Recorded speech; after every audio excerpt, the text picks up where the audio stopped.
তো ভিউয়ার্স কেমন আছো তোমরা সবাই? তো আজকে আমি রান্না করতে যাচ্ছি চিচিঙ্গা আর কাঁঠালের বিচি দিয়ে শুটকি রান্না করব। তো ভিউয়ার্স আমার ভিডিওটা তোমরা দেখতে থাকো। তো এখানে নিয়েছি চিচিঙ্গা, কেটে রেখেছি আমি। আবার কেউ কেউ বলে কইটা। তো এখানে আমি কাঁঠালের বিচি নিয়েছি, তো 3টে শুটকি নিয়েছি আর কাঁচা লঙ্কা নিয়েছি। একটা প্যানে কড়াই বসিয়ে দিলাম, দেব তেল। তেলটা গরম হয়ে আসলে এর মধ্যে দিয়ে দেব একটা পেঁয়াজ কুচি।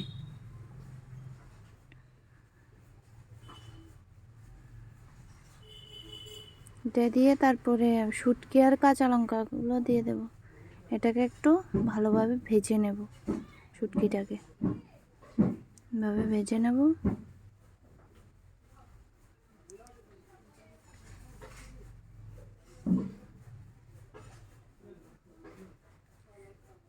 এটাকে এভাবে ভেজে নেব ভালোভাবে।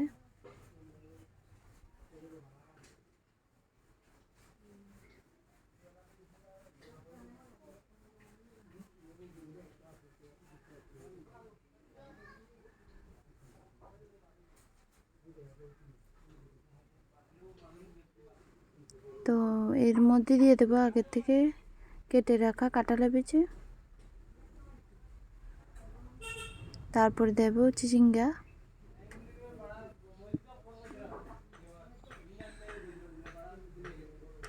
এটাকে লাড়িয়ে নেব।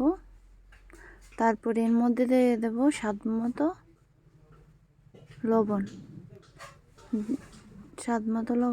দিয়ে দেব হলুদ গুঁড়ো 1 চা চামচ, লঙ্কার গুঁড়ো 1 চা চামচ।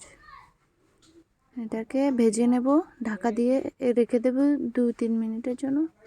তারপরে ঢাকাটা সরিয়ে এখন দেখুন, ঢাকা আর দেব না, এটা সিদ্ধ হয়ে এসেছে। এবার এটাকে ভেজে নেব, এভাবে ভেজে নেব। জালটা মাঝারি করে রেখেছি, এটাকে ভেজে দেখো হয়ে এসেছে। এই সুন্দর রেসিপিটা তোমরা যদি বাড়িতে বানাতে চাও তাহলে দেখে বানাতে পারো। তো ভিউয়ার্স, তোমাদের যদি আমার এই ভিডিওটা ভালো লাগে তাহলে আমার চ্যানেলটিকে লাইক সাবস্ক্রাইব করতে একদম ভুলবে না।